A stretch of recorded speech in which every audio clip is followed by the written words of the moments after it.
In the 1970s, General Motors produced some of the most iconic vehicles in automotive history.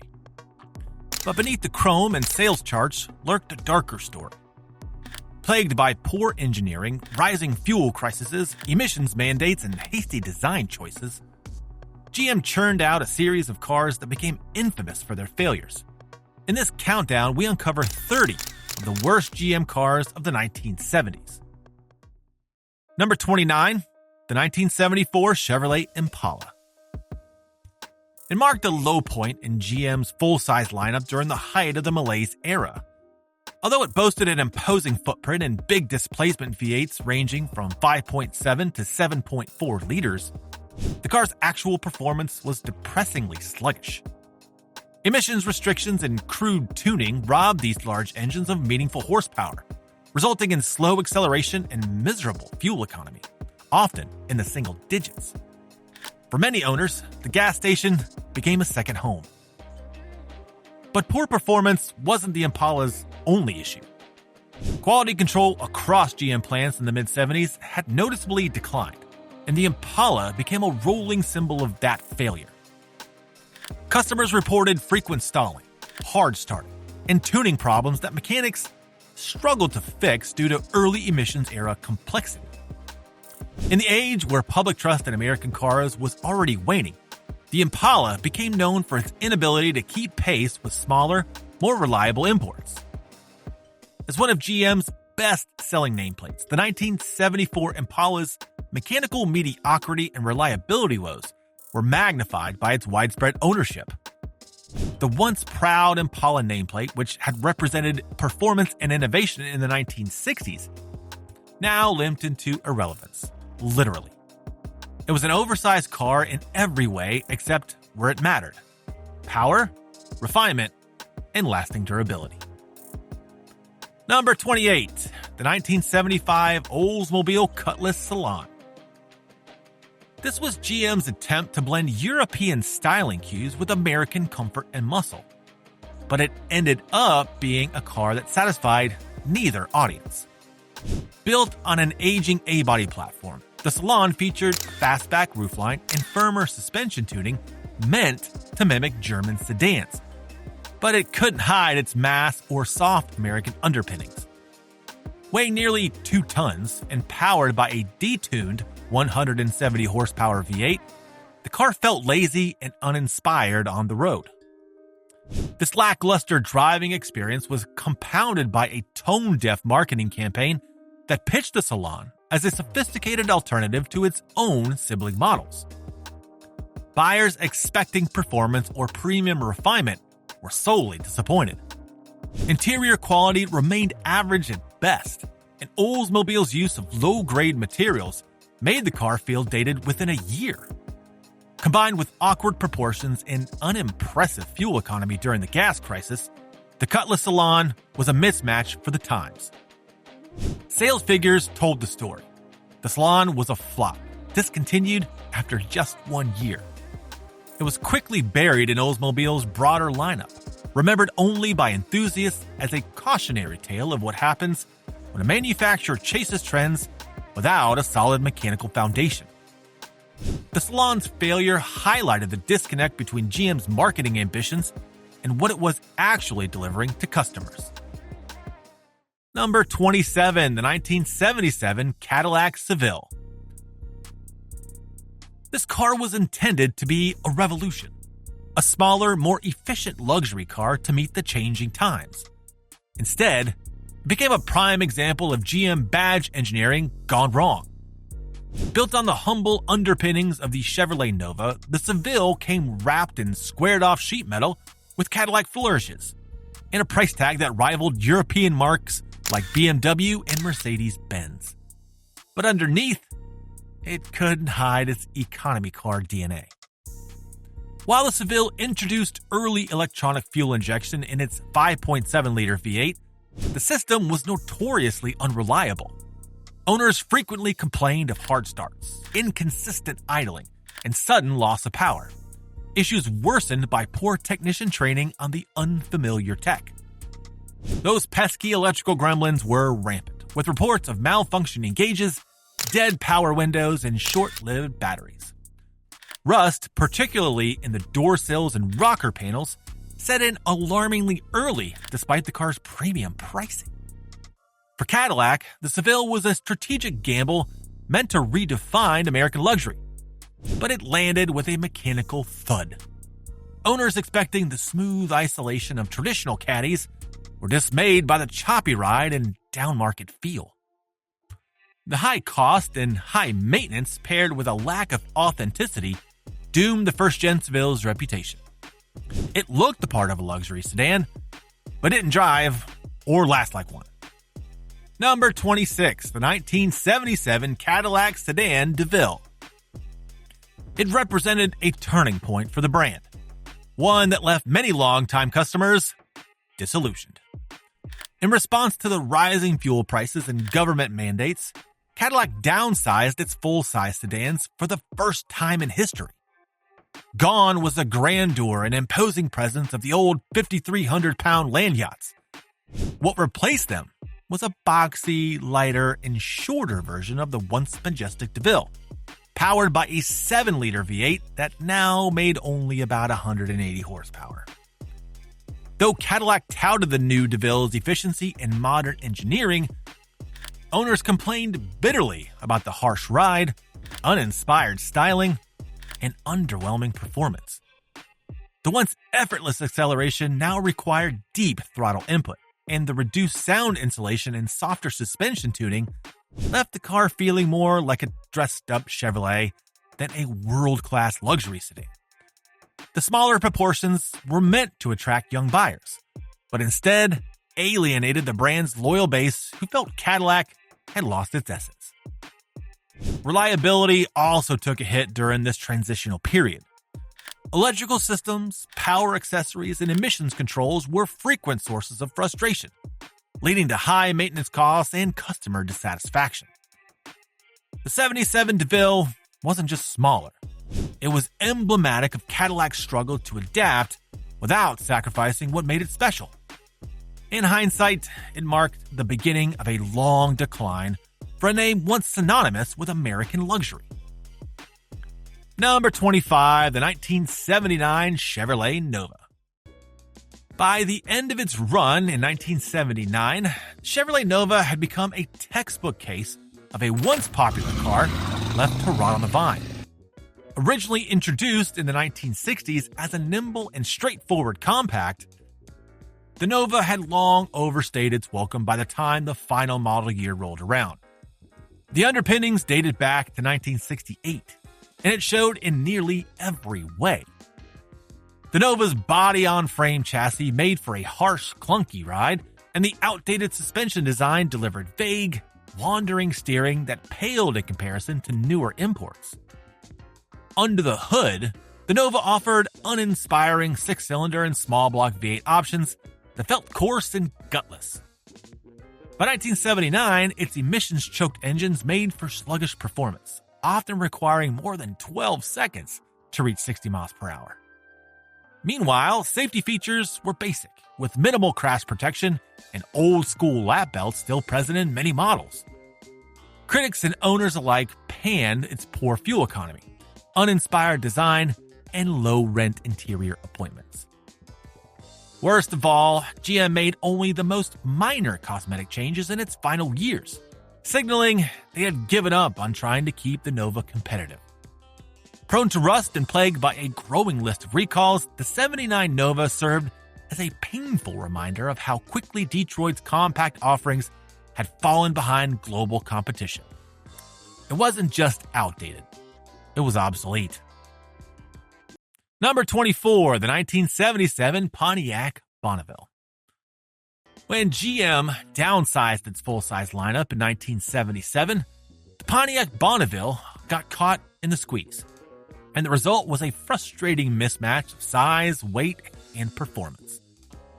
To meet new fuel economy standards, GM put the 301 cubic inch 4.9-liter V8 under the hood of this still large Bonavville. Fortunately, the engine could muster only 135 horsepower, and it struggled mightily to move the car's 4,000-pound frame with any authority.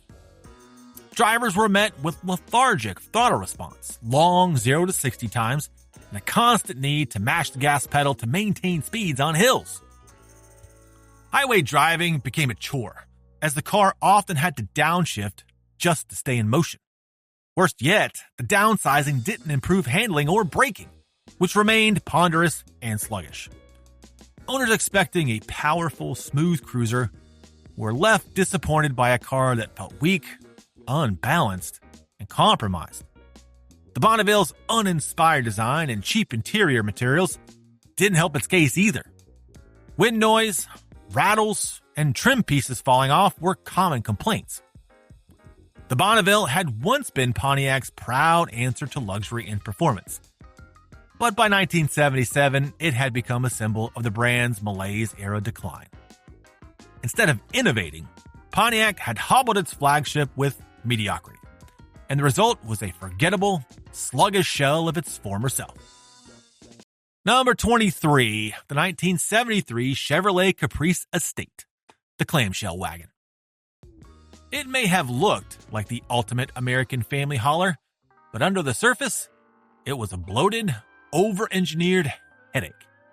Measuring over 18 feet long and tipping the scales near 5,000 pounds, it was powered by a monstrous 454 cubic inch V8 that drank fuel at an alarming rate, often delivering single-digit miles per gallon. Yikes.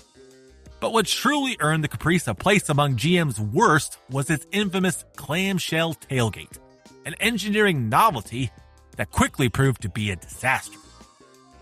Instead of a traditional liftgate, GM introduced a retractable rear window and tailgate that slid into the roof and floor, respectively.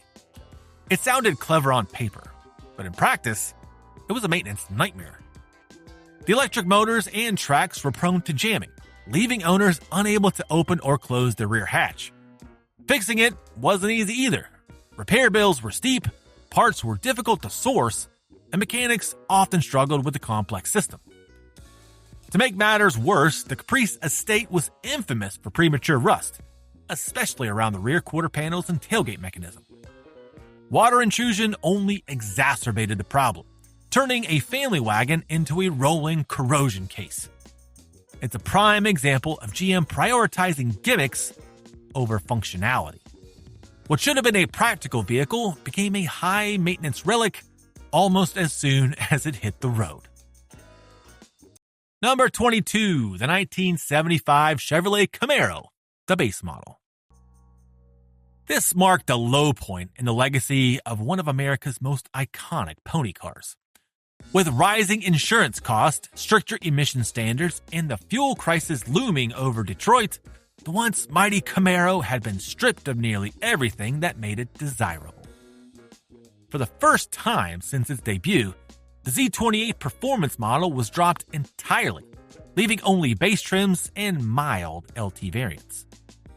The base Camaro came standard with a 250 cubic inch inline-six that made just 105 horsepower, while the optional 305 V8 barely managed 145 horsepower. Figures that turned this once spirited coupe into a rolling disappointment. The 0 to 60 times stretched painfully into the 13 to 15 second range, making the car's aggressive looks seem laughably out of place. But the disappointment didn't end at the gas pedal. Build quality took a nosedive in the mid-70s, and the 75 Camaro was riddled with problems. Squeaky interiors, brittle plastics, and poor panel fit were par for the course. Federal bumper regulations also saddled the car with ungainly rubber blocks, front and rear, further dulling its once muscular appearance. For car enthusiasts like yourselves, the 1975 Camaro represented the very worst of the malaise era. All the style, none of the substance. It was a performance car in name only, and an embarrassing reminder of how far the Camaro had fallen from its glory days. Number 21, the 1974 Buick Riviera. Once a symbol of distinctive style and power, this car lost its identity in a sea of questionable design choices and poor performance. Gone was the dramatic boat-tail rear styling of earlier models, replaced by a bloated, conventional body that looked as heavy as it felt. Weighing in at nearly 5,000 pounds, the Riviera was a land yacht in every sense of the term. Its 455 cubic inch V8 had been choked by emissions controls, producing around 230 horsepower, which was inefficient to haul the car's bulk with any authority. On the road, the Riviera was ponderous and unrefined. Steering was vague, body roll was excessive, and the brakes struggled to manage the mess. Fuel economy hovered near 9 miles per gallon. Ugh. A troubling figure at the height of the energy crisis. Despite Buick's attempt to market the Riviera as a personal luxury coupe, its driving dynamics and quality fell far short of the competition. Worse still, the styling changes were poorly received. Buyers found it awkward, bland, and lacking the presence of previous models. Sales plummeted as a result, forcing Buick to rethink the Riviera's future just 1 year later. The 1974 model is now remembered as a misstep that nearly killed the nameplate. What should have been a showcase of Buick innovation turned out to be one of the most underwhelming Rivieras ever produced. Number 20, the 1976 Buick Opel, or Opel, depending on where you're from. In a strange twist of international branding, this wasn't built by Opel or Opel, or even in Germany. It was actually an Isuzu Gemini, rebadged and sold through Buick dealerships. This oddball import was meant to offer a small, efficient vehicle to compete with Japanese rivals, but the execution was clumsy and underwhelming, with a feeble 1.8-liter engine making just 63 horsepower. Acceleration was glacial, and highway driving required a prayer and a long on-ramp. It was underpowered even by the low standards of the time. Worse still, the car had severe rust problems that started within just a couple of winters in northern states.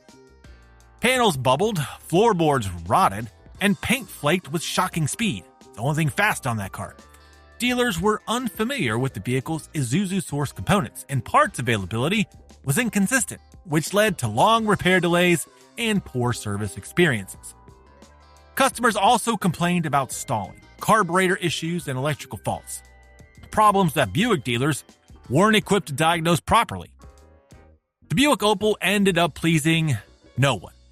Traditional Buick buyers didn't want a Japanese subcompact, and fans of Japanese cars found better options elsewhere. By the end of the decade, this misfit experiment was quietly phased out, leaving behind little more than confusion and frustration. It's a classic case of a poorly thought-out rebadge that damaged both brands' reputation in the process. Number 19, the 1977 Chevrolet Monte Carlo. It had all the ingredients of a successful personal luxury car. Big styling, a plush interior, and a reputation for cruising comfort. But under the surface, this version of the Monte Carlo fell victim to GM's obsession with cutting costs and chasing fuel economy at the expense of everything else. The car's bloated proportions and long hood were paired, in many models, with a truly pitiful engine option, the odd-fire 231 cubic inch V6, which produced just 110 horsepower. That V6 wasn't just slow, it vibrated harshly at idle, earning a reputation for feeling like a V8 with a couple of misfiring cylinders. The driving experience was equally disappointing.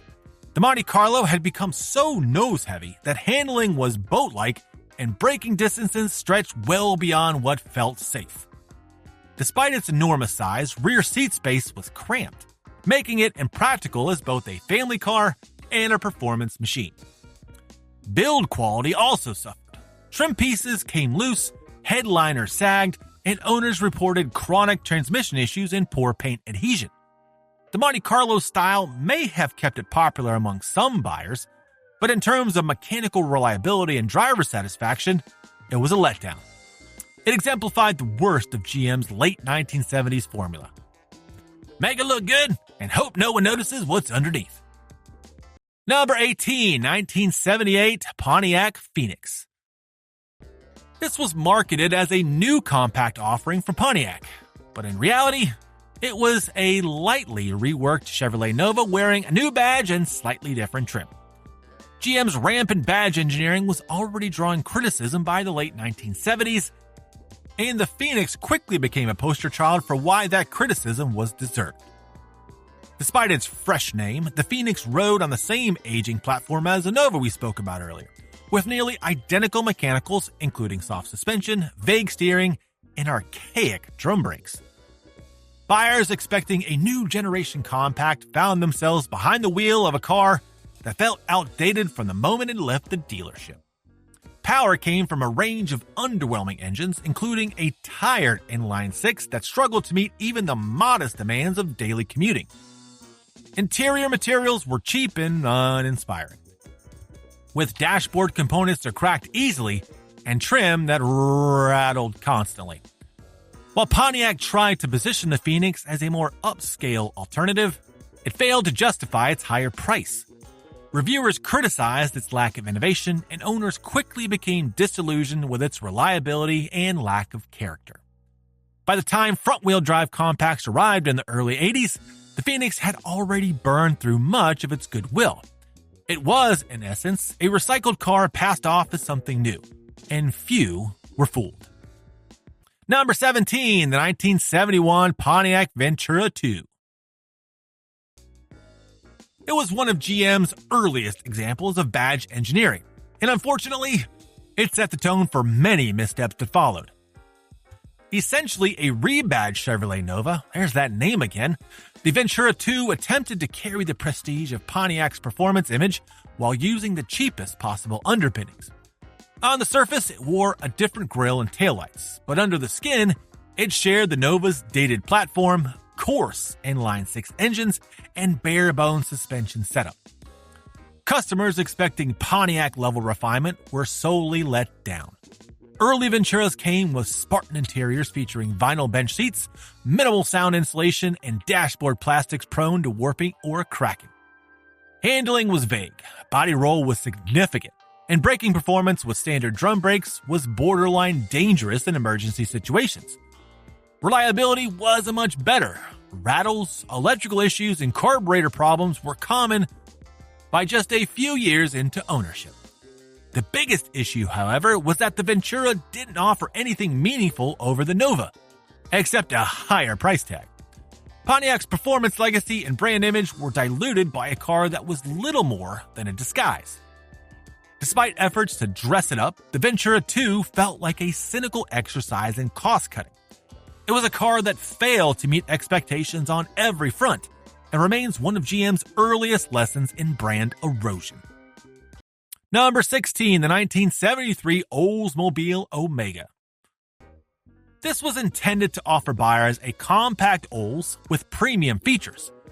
But what they got instead was a dressed-up Chevrolet Nova, again, with few redeeming qualities. Built on GM's aging X-body platform, the Omega shared the same fundamental design as the Nova and Ventura. Wow. Complete with an outdated suspension, lazy steering, and uninspired styling. Despite its higher price tag and Oldsmobile badge, it failed to deliver the refinement or performance expected from the brand. Mechanically, the Omega came standard with the same underwhelming inline-six and small block V8 options available in the Nova. Can't believe that failed. Acceleration was sluggish, and emissions controls choked what little power the engines had left. Handling was unremarkable, body lean was excessive, and ride quality did not live up to the supposed premium promise.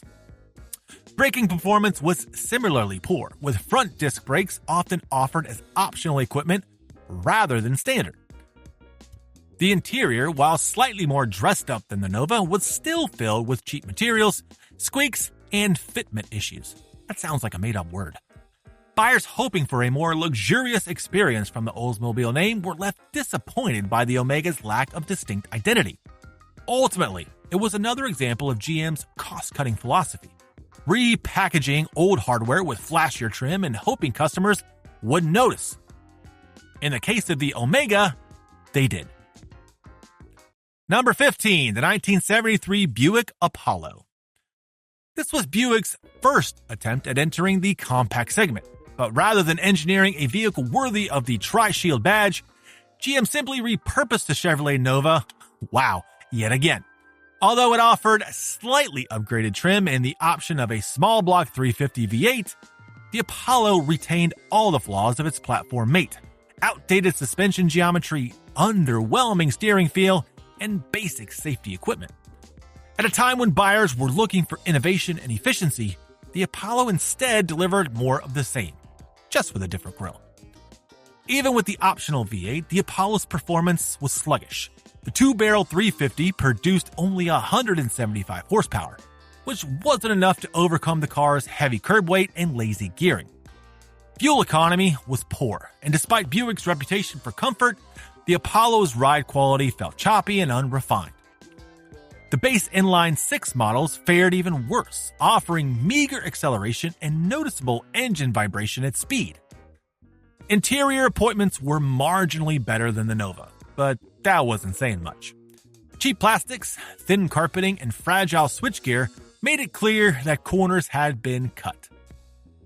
By the end of its short production run, the Apollo was largely forgotten, an uninspired, cynical attempt to cash in on a growing market without doing the work to actually compete.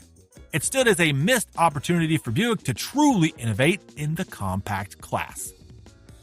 Number 14, the 1971 Chevrolet Caprice. It is often remembered not for how it drove, but for one of the strangest and most frustrating design choices GM made in the entire decade. Its ill-fated flow-through ventilation system. Intended to improve cabin airflow without relying on open windows or air conditioning, the system featured always open cowl vents in the front and ventilation louvers embedded into the trunk lid. What sounded good in a wind tunnel turned into a nightmare in the real world. Owners quickly discovered that the system allowed wind noise to roar through the cabin at highway speeds, while water during rainstorms or car washes often leaked into the trunk and rear interior. Worse, fumes from the engine or outside traffic could seep directly into the passenger area. There was no switch to disable the system, and modifications required cutting or sealing parts of the car's structure, something most owners weren't prepared to do. Customer backlash was swift and brutal. Complaints poured into dealerships, and many Caprices were returned for attempts at makeshift fixes. The situation became a debacle that GM entirely scrapped the system by 1972, reverting to a more traditional ventilation setup. The 1971 Caprice's failed innovation serves as a cautionary tale. Sometimes, engineering for the sake of novelty can backfire catastrophically. It's now remembered as a well-styled car saddled with a fundamentally broken idea. Number 13, the 1976 Cadillac El Dorado convertible. Touted as the final American convertible when it debuted, the 1976 Cadillac El Dorado convertible was supposed to be a grand send-off to open-top luxury motoring. Instead, it wound up being a bloated symbol of everything wrong with GM in the malaise era.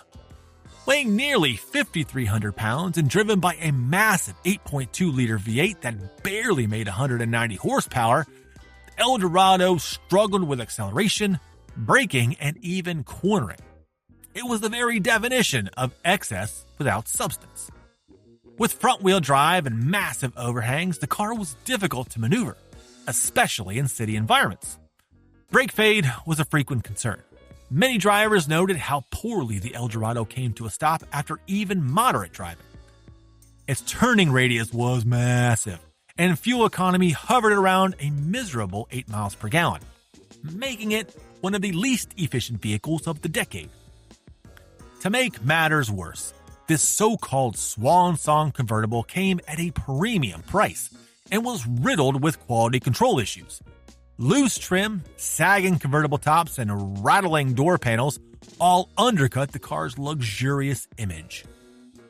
While collectors today might value it for its final convertible status, back in its day, the El Dorado was widely panned. It was an automotive dinosaur, slow, clumsy, and out of touch with the realities of a changing industry. Number 12, the 1974 Pontiac GTO. It's often cited as the car that officially marked the end of the muscle car era. Not with a bang, but with a whimper. After years of declining horsepower and rising insurance premiums, Pontiac made the fateful decision to shift the GTO nameplate from the Le Mans to the compact Ventura platform.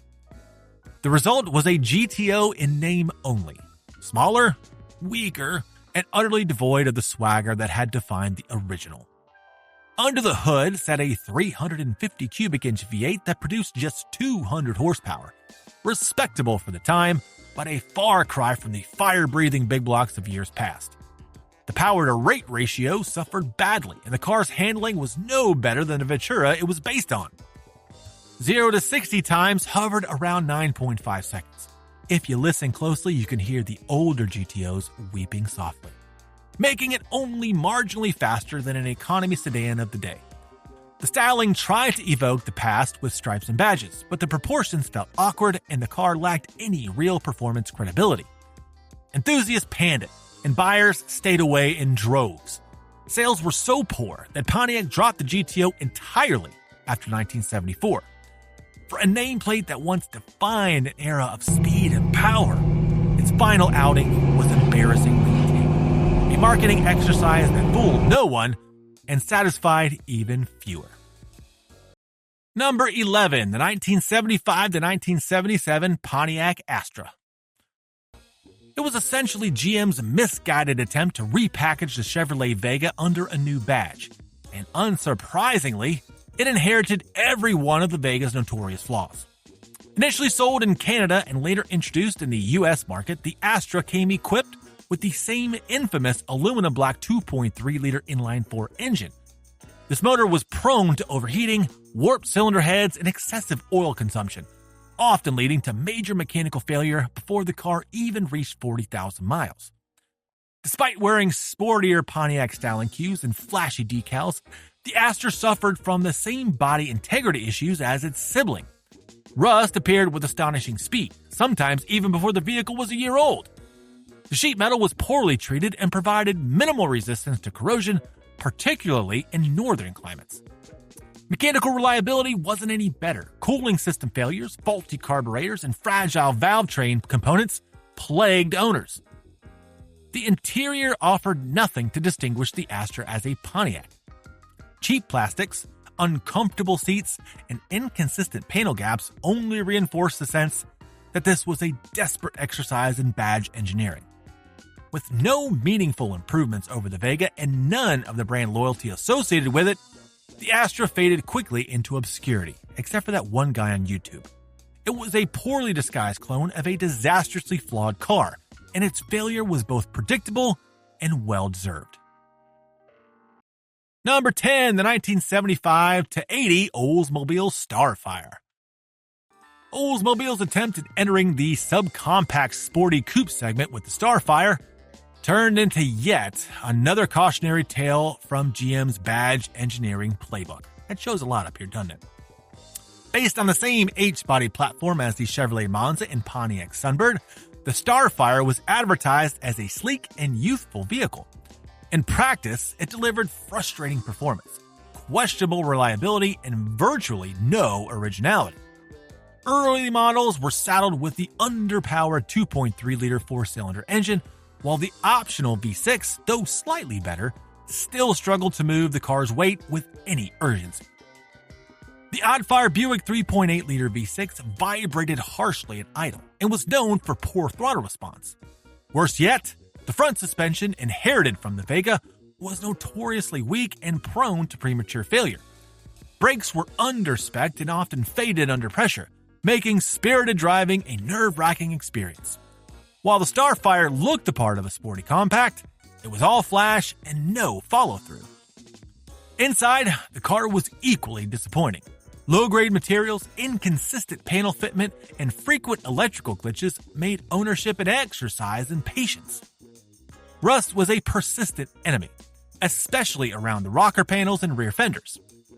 In the end, the Starfire was little more than a recycled, unreliable coupe wearing Oldsmobile trim. It failed to capture the excitement it promised and quietly disappeared with little fanfare by 1980. Number 9, the 1975 to 1980 Buick Skyhawk. Intended to be Buick's answer to a growing demand for small, sporty coupes, the 1975 to 1980 Skyhawk instead became an emblem of GM's mediocrity in the subcompact market. Based on the same Vega-derived H-body platform as the Monza and Starfire, spoiler alert, the Skyhawk suffered from many of the same mechanical shortcomings: underwhelming performance, structural fragility, and relentless rust issues.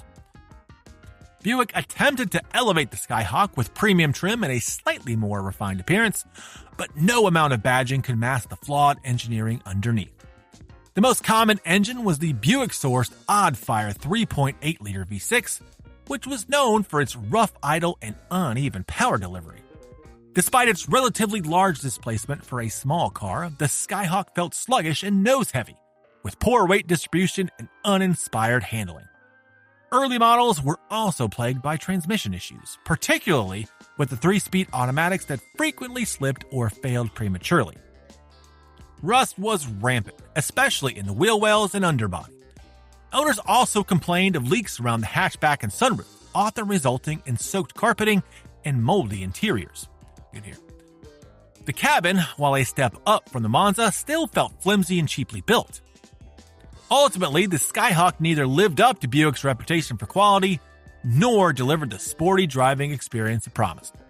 It was a forgettable entry in an era when GM could at least afford to make forgettable cars. Number 8, the 1976 to 1980 Pontiac Sunbird, the H-body.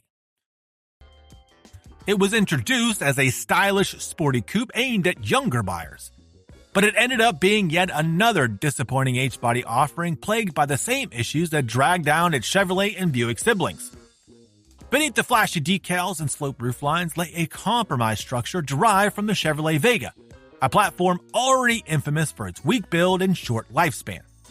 From the outset, the Sunbird struggled to deliver on performance, reliability, and driving satisfaction. The base engine was the underwhelming 2.3-liter four-cylinder, which offered sluggish acceleration and a buzzy, unrefined driving experience. Later models introduced the Iron Duke 2.5-liter inline-four, which improved durability, but not excitement.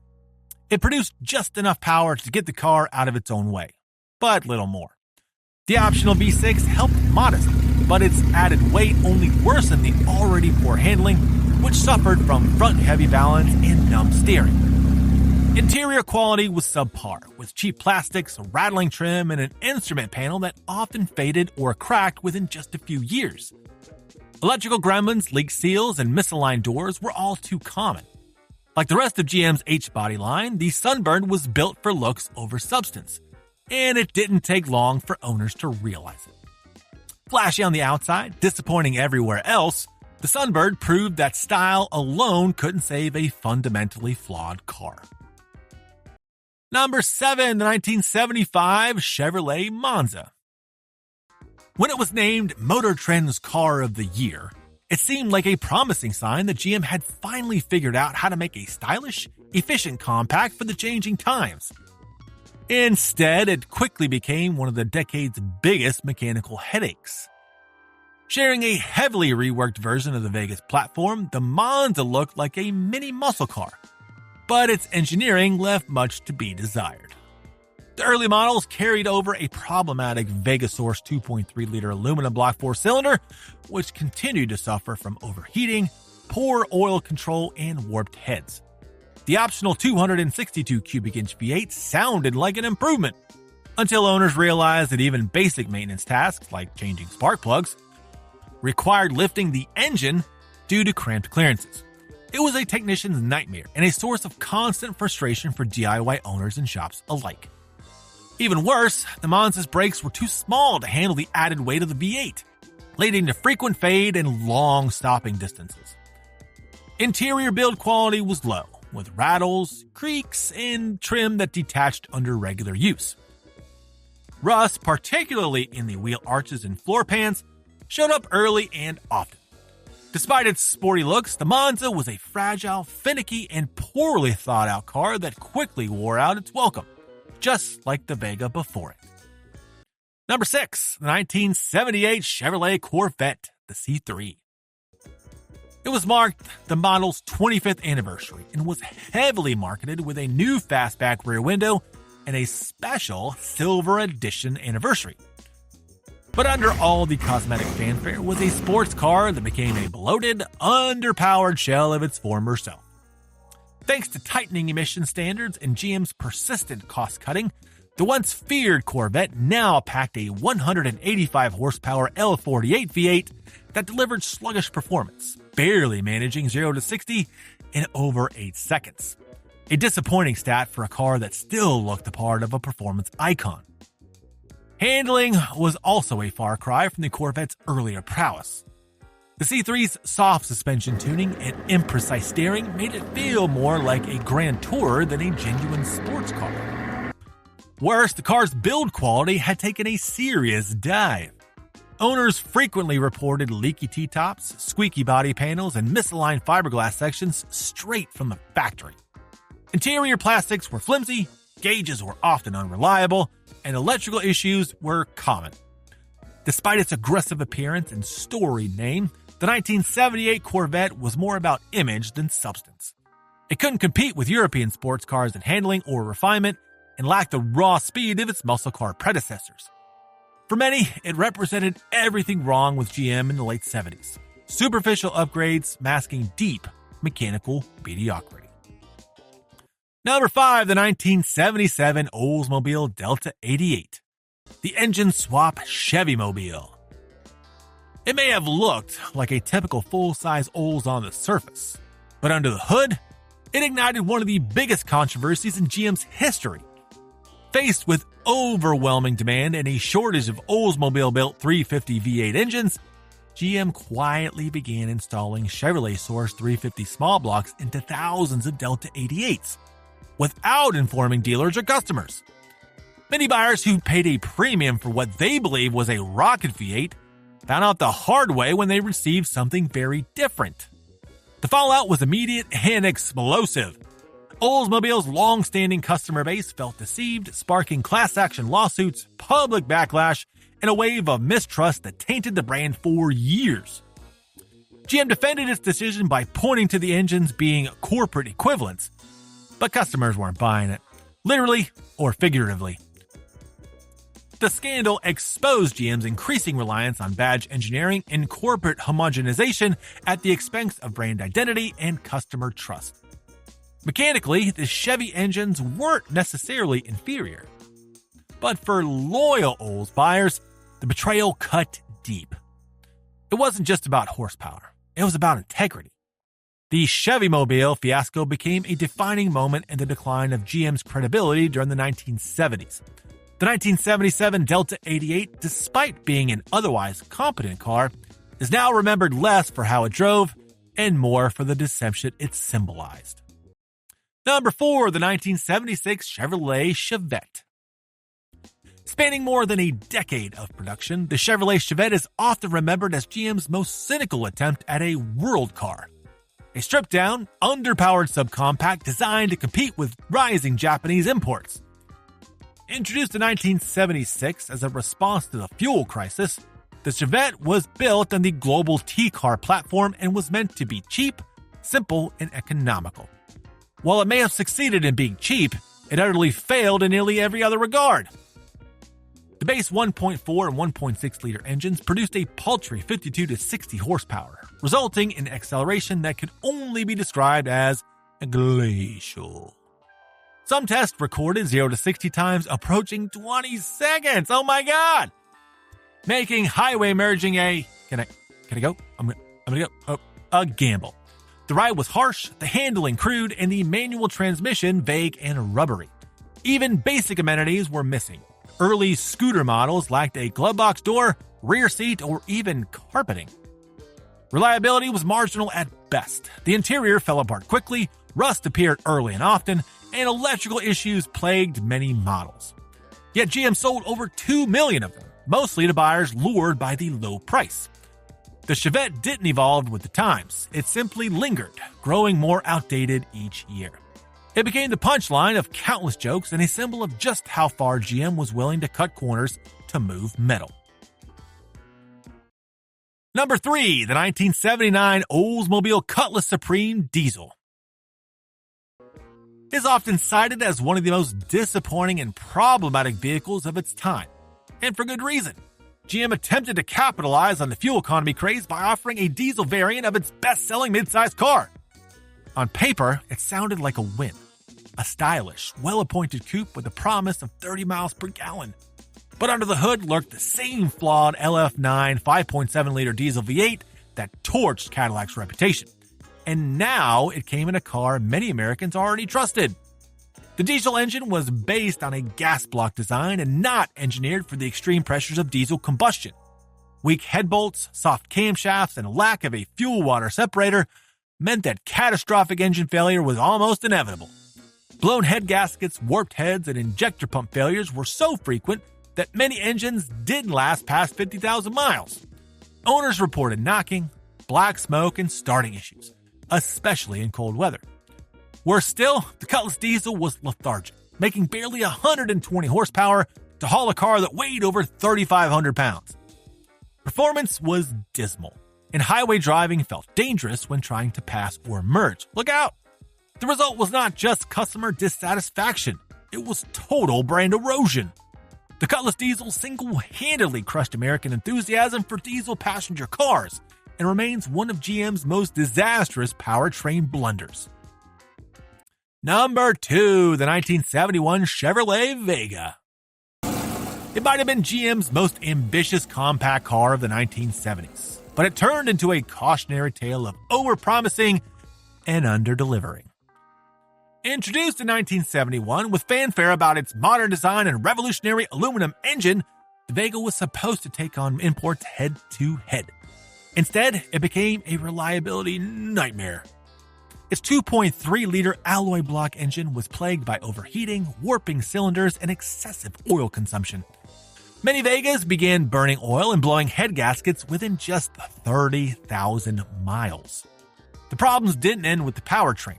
Early Vegas were recalled for critical safety issues, including axles that could cause wheels to detach and throttles that would stick wide open. The build quality was just as suspect. Cheap interiors, panel gaps you could see through, and paint that flaked off in sheets. But the car's most infamous flaw was rust.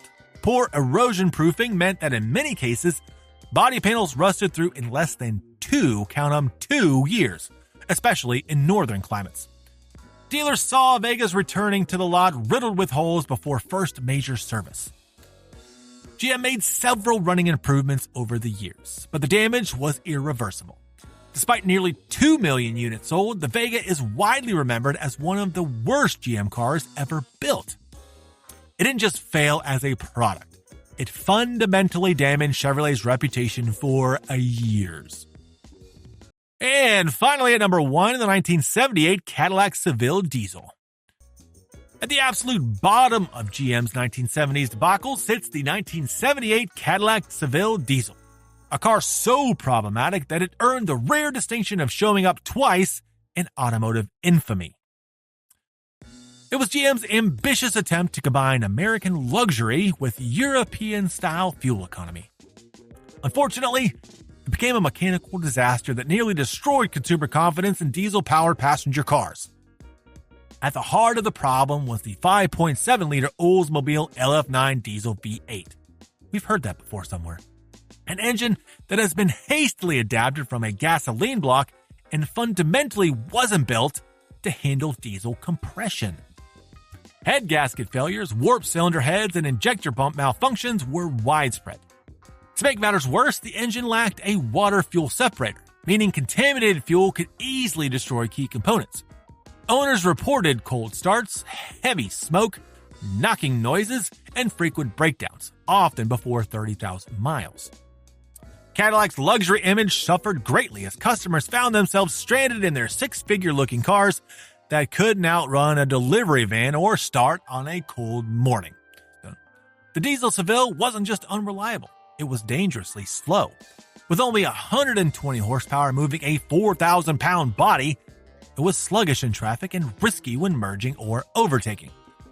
The car didn't just harm Cadillac. It poisoned the entire concept of diesel passenger cars for American consumers. its catastrophic failure is still cited today as the reason diesel cars never caught on in the US market. The 1978 Seville diesel combined misplaced ambition, bad engineering, and corporate denial into one of the most spectacular product failures in automotive history. It wasn't just a bad car, it was a reputation killer.